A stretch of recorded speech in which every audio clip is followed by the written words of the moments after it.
जय हिंद बच्चों, आज हम लोग पढ़ेंगे प्रश्नावली 10.1। देखिए क्वेश्चन नंबर 1 में निम्नलिखित स्थितियों में चरों, अचरों और अंक गणितीय संक्रियाओं का प्रयोग करते हुए बीजीय व्यंजक लिखिए। तो सबसे पहले देखिए हम लोग समझ लेते हैं आखिर चर क्या होता है और अचर क्या होता है।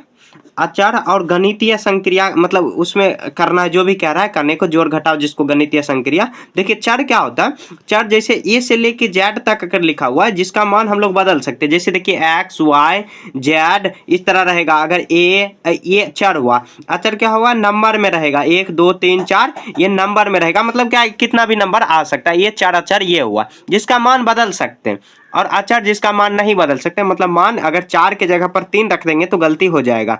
अगर कोई भी वैल्यू है, अगर एक्स की जगह पर अगर जेड रख देंगे तो मान में ज़्यादा कोई परिवर्तन होगा नहीं। ठीक है, तो देखिए क्वेश्चन नंबर 1 में हम लोग को सिर्फ क्या करना है, तो यहाँ पर गणितीय संक्रियाओं का प्रयोग कर बीजीय व्यंजक बनाना है। तो बीजीय व्यंजक देखिए, करे संख्या y में से z घटाना, संख्या y में से जेड घटाना, में से जेड घटाना, तो जेड यहाँ पर घटा दिए, ये इसका आंसर हो गया। तो y माइनस जेड इसका आंसर, ये माइनस है लिखा हुआ, ठीक है, y माइनस जेड हो गया।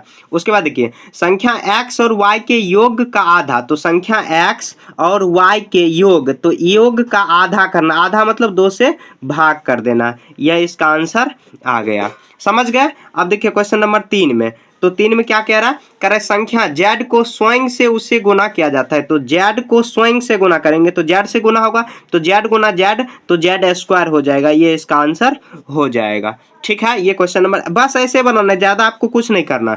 4 नंबर देखिए, कह रहे संख्या p और q के गुणनफल का 1/4, तो संख्या p और q के गुणनफल के 1/4, 1/4 का मतलब क्या हुआ, तो 1/4। अब क्या करेंगे, p गुना q, तो कितना p q, अब गुना में या 1/4 कर देंगे, या भागा में भी कर सकते हैं, क्योंकि 1 से गुना लेगा तो वही हो जाएगा, ये इसका आंसर हो जाएगा। या गुना कर दोगे 1/4 लिख दोगे तो फिर भी वही उसका आंसर आ जाएगा। ठीक है, तो ये क्वेश्चन नंबर कितना था, 4। अब देखिए क्वेश्चन नंबर 5, तो कोई क्या कह रहा है, कह रहा है कि दोनों संख्याओं x और y के योग के वर्गों के, मतलब क्या x और y के वर्गों को जोड़ा जाता है। तो x और y के वर्गों को, तो x और y के वर्गों को जोड़ा जाता है, तो यही इसका आंसर आ जाएगा। ज्यादा कुछ नहीं, जो क्वेश्चन में कह रहा है बस ऐसे ही आपको करना है। तो ये क्वेश्चन नंबर कितना था, 5। अब 6 देखिए, कह रहा है संख्या m और n के गुणनफल के, तो संख्या m और n के गुणनफल, तो m और n के गुणनफल में गुणनफल, अब गुणनफल हो गया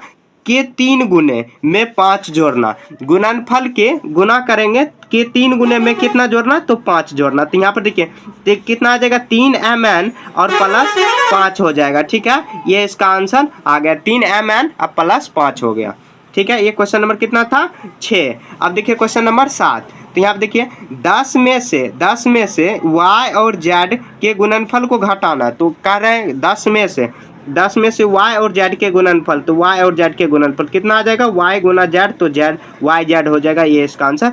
कोई एक स्टेप में ही आंसर आ जा रहा है, कोई अगर दूसरा स्टेप जाना पड़ रहा है तो दूसरा स्टेप में भी उसका आंसर आ जाएगा। ये 7 हो गया। आप देखिए क्वेश्चन नंबर 8, तो 8 में क्या कह रहा है, लास्ट है संख्या a और b के गुणनफल में उनके योग को घटाना, तो a और b के गुणनफल, तो a गुना b में उनके योग को घटाना, क्या दिया हुआ, तो उनके योग को घटाना, तो a और b के योग को हम लोग घटा देंगे। ठीक है, तो यहाँ कितना आ जाएगा, a गुना b, तो a b, और यहाँ पर a प्लस b हो जाएगा, a प्लस b, प्लस वाला तो नहीं जुटेगा, ये गुना में, ये इसका आंसर आ जाएगा। ठीक है, काफी आसान है, जो भी क्वेश्चन कह रहा है ना बस उसी के अनुसार हम लोगों को चलना है। ठीक है, जैसे देखिए संख्या y में से z घटाना, तो y में से z, y माइनस z कर दिए, काम खत्म।